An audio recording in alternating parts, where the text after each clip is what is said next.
Well, for more reaction to the latest Canadian tariff threat from President Trump and the Canadians and a lot more, let's take advantage of this brainpower that's coming up. There he is, Mr. Art Laffer, former Reagan economist and author of The Laffer Curve, and Steve Moore, Unleash Prosperity co-founder and former Trump advisors. Gentlemen, great to see you. Thank you for being here. Art, what is going on with regard to the Canadian treaty negotiation, and does it concern you at all, and particularly as we're going into the midterms?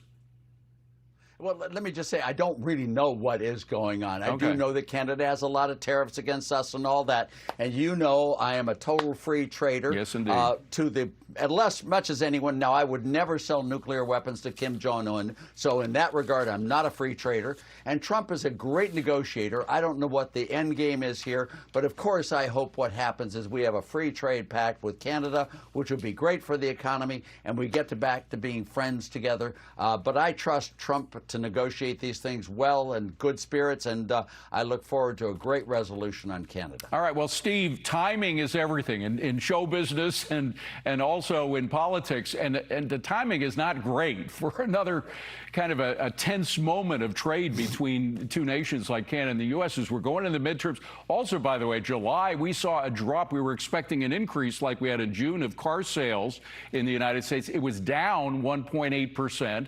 That's not good. This isn't going to help car sales if the prices go up even more. So the timing is really awkward, no? Well, you know, it's interesting because import prices had been actually falling in the last couple of consumer price index reports, which is a good thing. It means, you know, people can buy more stuff with their money.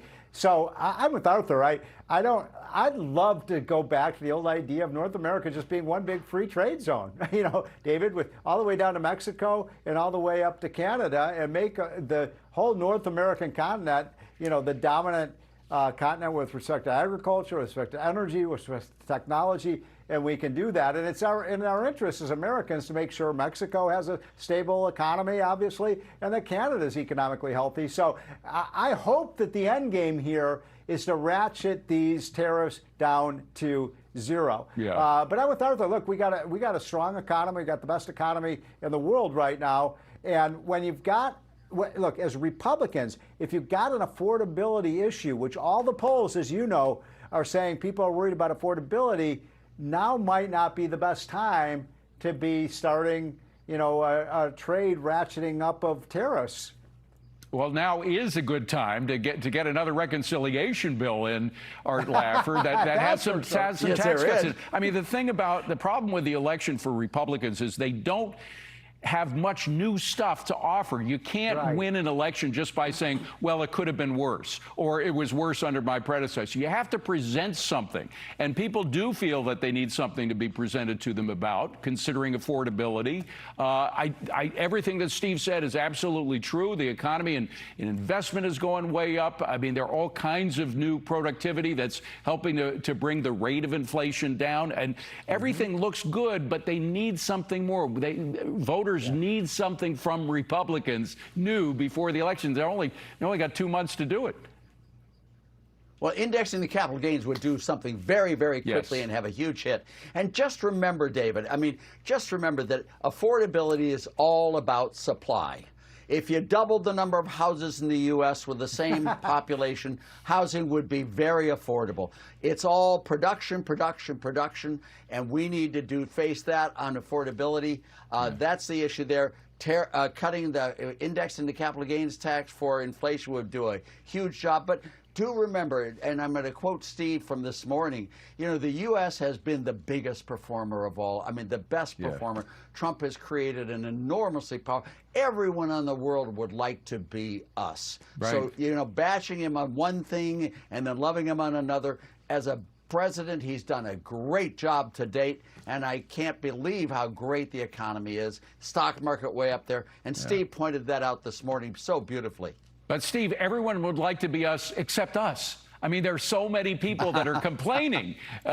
We've met the enemy, and it is us. You know that old cartoon. I mean, it's a problem. Pogo. Pogo. But the bigger problem, I think, and one that could be, I'm kind of going back on what I said because it is talking about what the other people did. But you look at the promises that going back to the Obama era over health care, for example. We've got a couple of clips from President Obama talking about how cheap it was going to be after Obamacare, and you can keep everything you want in health care, your doctors and everything else. Just watch this. Roll it. Doctor, you will be able to keep your doctor, period. If you like your health care plan, you will be able to keep your health care plan, period. Comprehensive health care reform so that we can do what I pledged to do as a candidate and save a typical family an average of $2,500 on their health care costs in the coming years. We can save billions of dollars while delivering better care to the American people. Well, just show that clip to voters and say, look, in fact, you were spending about $1,100 out of pocket back during those times. Now you're spending well over $1,600 out of pocket. A lot of people haven't been able to keep their health insurer or their own doctor, et cetera. I mean, we need something. But Republicans not only have to complain about what they were saying, the lies that those were, but also present people with something new, particularly about this huge increase in Medicaid spending. Yeah. Well, look, I mean, is that Steve? The president has a great story to tell. I'm a little frustrated with Republicans.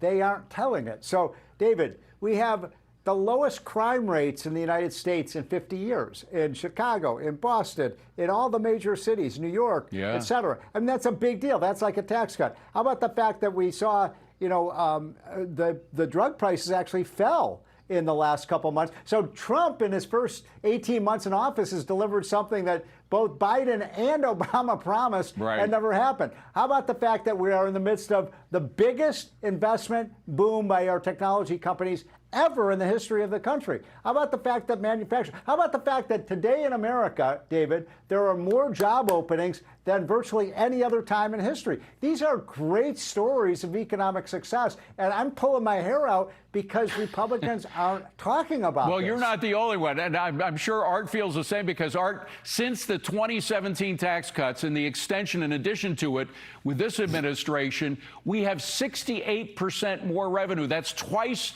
the rate of inflation. So with bringing these rates down and all these new incentives, we had more economic activity and we have 68% more revenue. The reason we've got that $40 trillion debt is all because of that spending during Biden. And some of it during this one, too.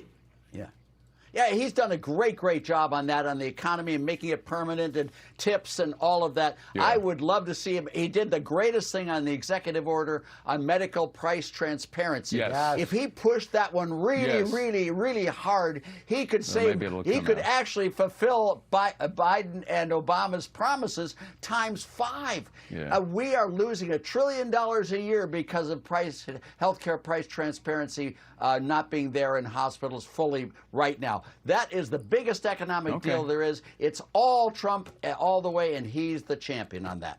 Gentlemen, great to see you both. Take care. Thank you so much for being here. Really appreciate it, guys. Coming up, New York City grocers are suing over Mayor Mamdani's plan to open city-owned stores. We're going to get reaction from Miranda Devine and Ben Ferguson coming next.